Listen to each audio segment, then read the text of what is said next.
kabar Anda hari ini? Lintas News kembali hadir menjumpai Anda. Sejumlah informasi teraktual, tajam, dan terpercaya telah kami siapkan untuk Anda. Bersama saya, Rizka Meliana, inilah Lintas News selengkapnya.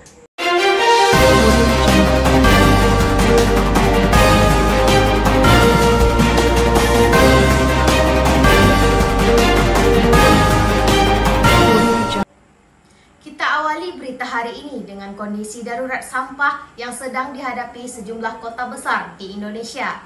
Tempat pembuangan akhir atau TPA kini mengalami kebijakan kapasitas dan menimbulkan berbagai dampak serius bagi lingkungan dan kesehatan.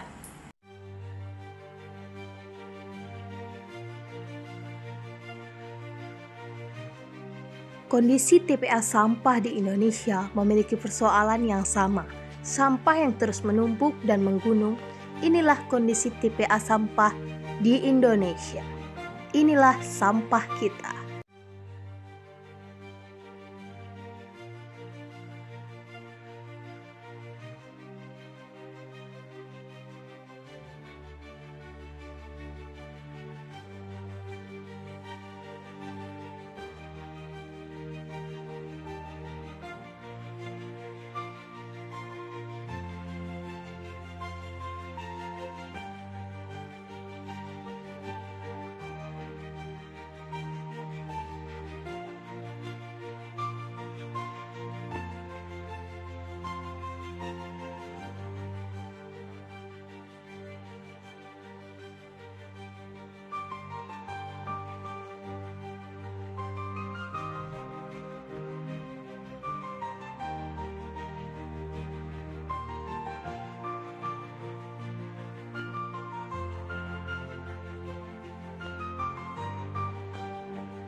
Mengelola tumpukan sampah di TPA jelas tidak mudah, apalagi tempat ini menjadi tujuan akhir. Hampir semuanya jadi sampah.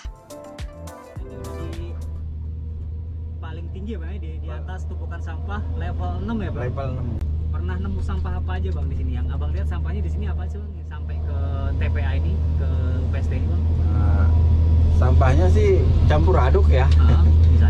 Misalnya ya seperti kain, kayu, sama bahkan popok dan pempes pun banyak gitu. Yang paling aneh pernah nemuin sampah apa Bang? Pernah lihat sampah apa di sini Bang? Ya pernah nemuin dulu ya. Ya kadang ada juga seperti bayi gitu, mayat gitu, bayi ada gitu. Tapi menurut Abang sampah-sampah itu sebenarnya termasuk yang dibawa ke sini itu masih punya nilai nggak sih Bang? Masih. Ya, contohnya seperti ini pemulung nih, ya, bahan-bahan dari plastik itu kan dikumpulin dijadikan uang untuk nafkah anak istri. Memperbaiki tata kelola sampah memang harus dari hulu atau sumber sampah.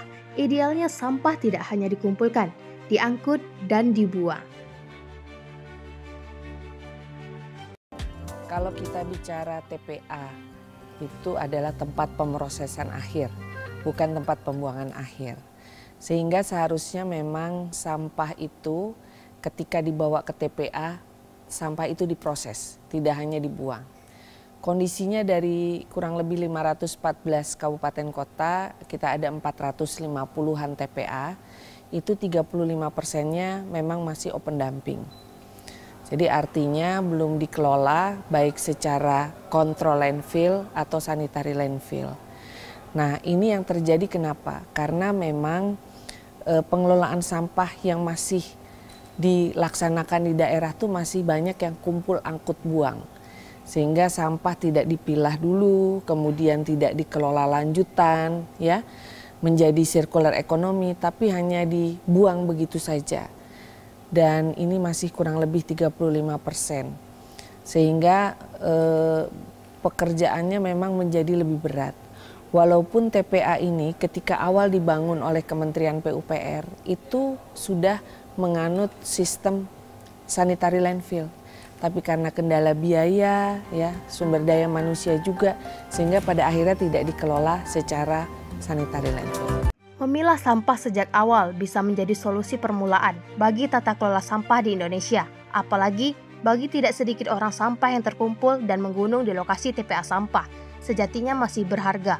Jika kita bisa memilih sampah sejak awal, maka beban penumpukan sampah di lokasi pembuangan dan segala resiko yang selalu ramai terjadi bisa dihindari. Krisis TPA ini menjadi pengingat bahwa sampah adalah tanggung jawab bersama.